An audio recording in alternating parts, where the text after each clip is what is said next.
Freunde, ja, es wird wärmer in Deutschland und ja, dementsprechend möchte ich euch heute mal ein paar Düfte zeigen, und zwar 10 Stück, die ihr schon mal speichern könnt oder rausholen könnt, weil jetzt wird es langsam immer wärmer. Tatsächlich, in Deutschland wird es wärmer, auch hier in Norddeutschland, und da möchte ich euch 10 Stück zeigen, die auf jeden Fall sehr interessant sind, die solltet ihr euch merken oder wie gesagt, endlich wieder rausholen. Mein Name ist Dennis, aka Fragrance raus!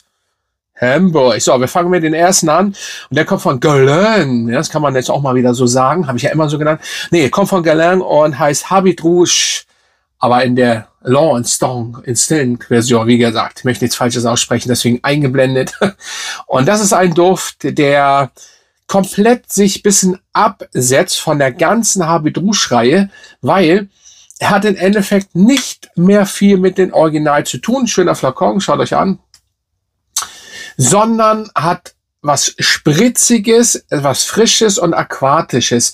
Es ist Leder, es ist Grapefruit in diesem Duft und überhaupt nicht so wirklich die DNA von Habit Rouge, das Oldschool-haftige und so, aber nicht schlimm gemeint mit Oldschool, sondern wirklich genial. Das ist ein sehr frischer, aquatischer Duft, der ein bisschen an Aqua Amara erinnert, und das ja, würden bestimmt einige positiv, sag ich mal, in ihr Heft schreiben, weil Aqua Amara gibt es nicht mehr. Schon lange eingestellt und der kam sehr, sehr gut an. Der Aqua Amara hat nur mehr aquatisch und ist mehr, er hat mehr Brackwasser und so weiter. Und dementsprechend ist das hier nicht so. Hier, wie gesagt, hier haben wir die Grapefruit, wir haben die Bergamotte und Leder. Leder ganz minimal weich im Hintergrund. Ein sehr schöner, ja, Duft, wenn die Temperaturen so an die 20 Grad kommen und höher, dann kommt dieser Duft wirklich genial. Ja, Habit Rouge mit diesem Ableger. Perfekt, solltet ihr mal testen. Ja, und der nächste kommt von Acqua di Parma und das ist Mandorlo di Sicilia. So, warum habe ich den Duft rausgesucht? Der hat ja eine Mandel, es ist die grüne Mandel drin und Sternanis, Iyang und so weiter.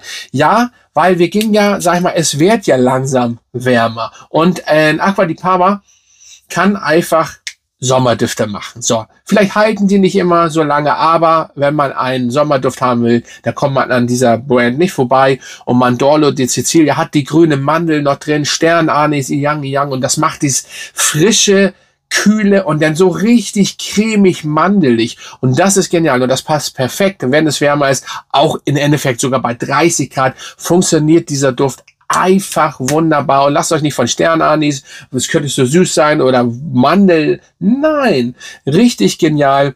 Und also man muss auch ein bisschen von der Haltbarkeit wegkommen, so nach dem Motto, so bla bla bla. Wenn man den Duft gut findet, dann holt euch den, egal wie er hält, das ist nun mal so. Und Sommerdüfte halten nicht immer alle so lange. Und ja, Acqua di Parma, wenn ihr geile Sommerdüfte haben wollt, ich habe einige, dann kommt ihr an Acqua di Parma nicht vorbei. Und jetzt ein Übergang, wo es richtig, oder naja, wo es wärmer wird, ist Mandorlo di Sicilia. Grüße gehen übrigens raus, La Familia nach Sizilien.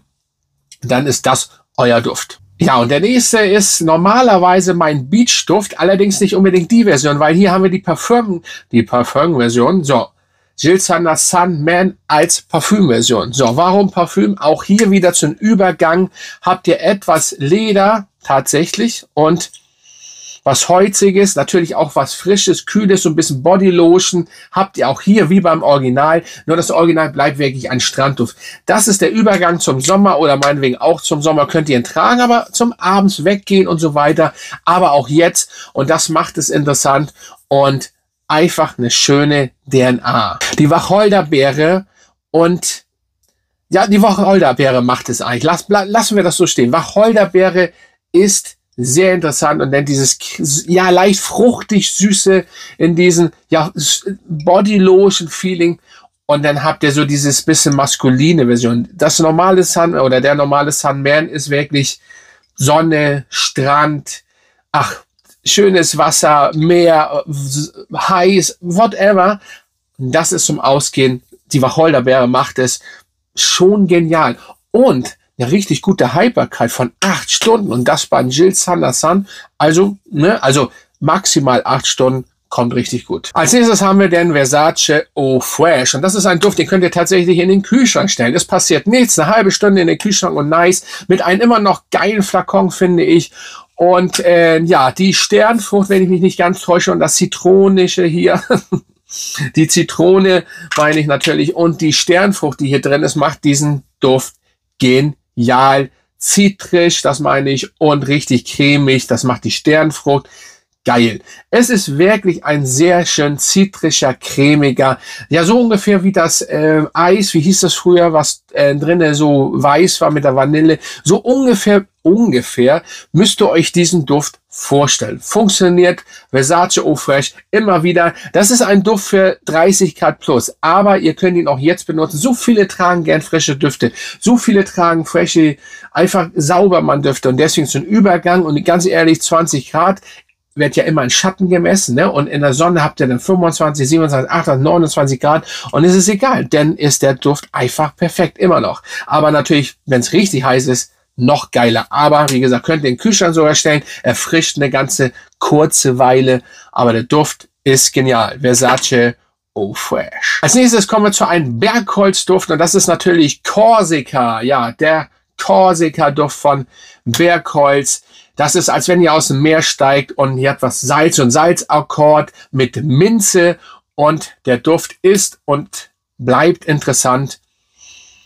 Und normalerweise, da schwingt eine DNA mit von einem Duft, den ich eigentlich gar nicht so gern mag. Nur hier ist es viel besser ausbalanciert, nicht so komisch. Ich kann die DNA wirklich nicht beschreiben. Ich will die jetzt auch nicht wieder einblenden. Es ist der goldene von Creed. Ich mag diese DNA nicht und so weiter. Aber hier finde ich sie gut. Hier ist alles so ein bisschen eigenständig gemacht und nicht dieses Brackwasser oder dieses abgestandene Blumen. Ich habe keine Ahnung. Ich bin kein Fan von diesem Creed-Duft. Aber von Korsika, das ist wirklich, wie gesagt, diese Minze, ihr habt Pflaume, ihr habt einen Salzakkord. Pflaume ist auch ganz interessant im Background, das ist übrigens auch der Unterschied, das merkt man schon, das hat der andere Duft ja nicht. Und der, ja, Korsika, der ist schon wirklich interessant, das ist auch ein Sommerduft und erfrischt. Und wenn es jetzt wärmer wird oder für die Warmtage, merkt euch den, speichert den, rausholen oder kaufen. Dann kommen wir zu einem Duft, den habe ich lange nicht vorgestellt und das ist der Cool Water Intense. Ja, wenn ihr was Frisches, wie Kokoswasser, was hier drin ist, Kokoswasser haben wollt, plus Amber, ne, nicht schlecht, Amber, das von Davidoff mit einer sehr, sehr guten Haltbarkeit und ganz ehrlich, einer der besten Releases aus den Davidoff Cool Water Camp, muss man wirklich so gestehen. Schöne Mandarine, Kokosnusswasser und Amber. Ja, und dann habt ihr diesen Duft, der 9 Stunden oder bis zu 9 Stunden hält und eine richtig geile, süße DNA hat. Und lasst euch auch hier nicht abschrecken für die Leute, die den noch nicht kennen. Nicht zu süß für den Sommer, aber nochmal, für mich, für den Dog. Warum immer, es ist so süß? Das ist doch scheißegal, wenn 30 Grad ist. Früher hat man Job Om raufgeknallt, Chorus raufgeknallt, Cino Davidoff raufgeknallt. Das ist doch völlig egal. Es funktioniert dann. Aber weil wir heute 2025 leben und Sommerdüfte, frische Düfte, hast du nicht gesehen Düfte etc., hast du nicht gesehen Düfte und so weiter, benutzt den jetzt, auch wenn es süß ist. Wie gesagt, die Kokosnuss-Sorte macht es. Nicht der Ritter der Kokosnuss hier einfach, wenn ich hier so weiter sappel. Nein, es ist einfach ein geiler Duft, der süßlich frisch ist. Passt perfekt. So, jetzt kommen wir zu einem Duft. Bitte nicht abschalten, hinhören. Er ist um einiges besser, muss ich tatsächlich sagen, als Erba Pura. Er leitet sich ab, aber ganz eigene DNA, die es viel, wirklich interessanter macht. Und ich finde, ich bin einer noch, der, sag ich mal, also natürlich ist es ein bisschen, ich will nicht sagen ausgelutscht, Erba Pura ist trotzdem im Sommer oder überhaupt, das kann man mal machen. Und warum, ganz ehrlich, der ist ein paar Jahre alt, da muss man nicht raus sagen, braucht man nicht mehr. Nein, funktioniert trotzdem noch, aber Suspiro, Dolce Melodia. Dolce Melodia ist das einfach das Vollendete, sag ich mal, wenn man das überhaupt so sagen kann, Erba Pura und richtig genial. Und jetzt, oh, die Mandarine, die Orange in der Kopfnote plus Safran. Plus Safran. Lecker. Dann haben wir ein bisschen Rose. Ein absolut genialer Sommerduft. Wie gesagt, ich habe Erba Pura, viele, ich will das nur so euch erwähnen, weil ihr das wahrscheinlich auf so einer bestimmten Seite lesen werdet, Erba Pura. Also ganz ehrlich, wenn ihr Erba Pura mögt, dann holt euch den. Wenn ihr Erba Pura langsam ein bisschen satt habt, dann holt euch den. Warum? Weil die Mandarine vor allen Dingen und die Orange und ihr habt es nicht pappsüß, so hier wie Zucker richtig drauf. Nein, schon süß, cremig, aber Orange-Feeling, Mandarin-Feeling, dazu Safran. Dieser Style, ich hätte das nicht gedacht, ist genial. Wirklich top. Also wie gesagt, ich sag ja, so Suspiro, ich finde, auch wenn es manchmal ein bisschen ähnlich ist, aber trotzdem irgendwie eigenständig im Background anders noch. Das ist genial. Und Deutsche Melodie, einer der besten, fruchtigen, süßen Düfte aus dem Haus von Sospiro, meiner Meinung nach. Das ist Geschmackssache. Ich würde aber sagen, sehr nice. Dann gesellt sich, wie gesagt, was Blumiges dazu und die Birne noch. Ne? Eine Birne bleibt eine Birne. Und wirklich, also deutsche Melodie, auch nicht der Name, deutsche Melodie, passt. Und wenn es denn warm ist, am besten natürlich in Urlaub und dann diesen Duft tragen. Wirklich, kann ich nur sagen, nicht weil hier oben Werbung steht, ich sage es einfach, weil es genial ist. Der Duft burnt das andere oder die andere DNA, sage ich mal, so weg, weil es noch eigenständig und die Mandarine und die Orange zusammen. Dieses Feeling und dann diese weißen Blüten plus der leicht ein bisschen Rose und Birne. Wow, Freunde, absolut geil. Dann der nächste ist ja der Versace Eros Energy. Da habt ihr einfach ja was Holziges, die DNA minimal von Eros, was Süßes natürlich, aber was Holziges.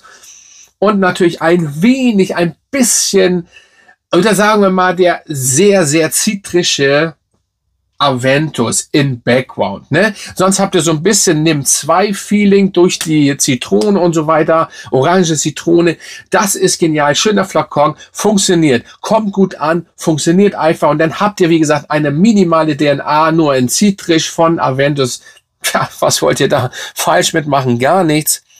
Und das ist schon nice. Also Versace Eros Energy, muss ich nicht mehr viel zu sagen. Dann als nächstes haben wir Aventus, aber das Cologne. Ich habe das Cologne genommen, weil das ist sehr geil zum Übergang und irgendwie kommt dieser Duft auch inzwischen viel besser an. Und er performt auch besser. Ihr habt ungefähr, weil wir gerade von Versace gesprochen haben, Versace Eau Fresh, nein, das ist falsch, was ich hier rede, Versace Pur Homme meine ich natürlich, plus die Aventus DNA in einen Duft.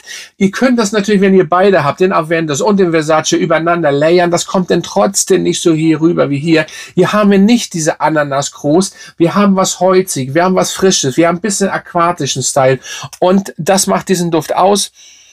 Und blau, ja, blau nicht, wäre eher Moschus, Moschus weniger, aber auch, ja, wie ich eben schon am Anfang erwähnt hatte, ist cool gemacht, das Zusammenspiel dieser beiden Düfte. Und dann habt ihr Aventus Cologne und der ist schon Übergang einfach genial jetzt. So, und zum Schluss kommt ein schöner Litchi-Mango-Duft. Yes! Und schwarze Johannisbeere tatsächlich noch. Und der kommt von Nectar Olfaktiv und heißt richtig hier Serrana. Serrana. Ja, das ist ein neuer Duft aus dem Haus. Hier auch genial. Ich finde so die Marke und die Flakons sehr, sehr nice und schick. Und hier haben wir ein wirklich schön, kennt ihr Litchi, das Getränk? So müsst ihr euch diesen Duft vorstellen. Nicht ganz so süß wie das Getränk im Background, weil die Süße ist minimal am Anfang, aber wirklich nur beim Aufsprühen. Dann geht sie weg. Schöner Flakon. Und dann habt ihr Mango, gesellt sich dann da sofort zu. Merkt ihr sofort, Litchi, Mango und die schwarze Johannisbeere. Das so ein bisschen, finde ich, für meine Nase auf Holz gebettet, leicht, minimal auf Holz gebettet und so weiter. Mich stört hier immer die ganze so eine Fliege da hinten. Weiß nicht, was sie da macht. Na egal. Auf jeden Fall ein bisschen auf Holz gebettet und dann kommt eine Rose, eine richtig schöne Rose dazu. Aber im Grunde genommen ist es einfach ein Mango-Litchi-Johannisbeeren-Duft. Nice. Muss man sagen. Haltbarkeit ist im Mittelbereich, könnte für mich stärker sein.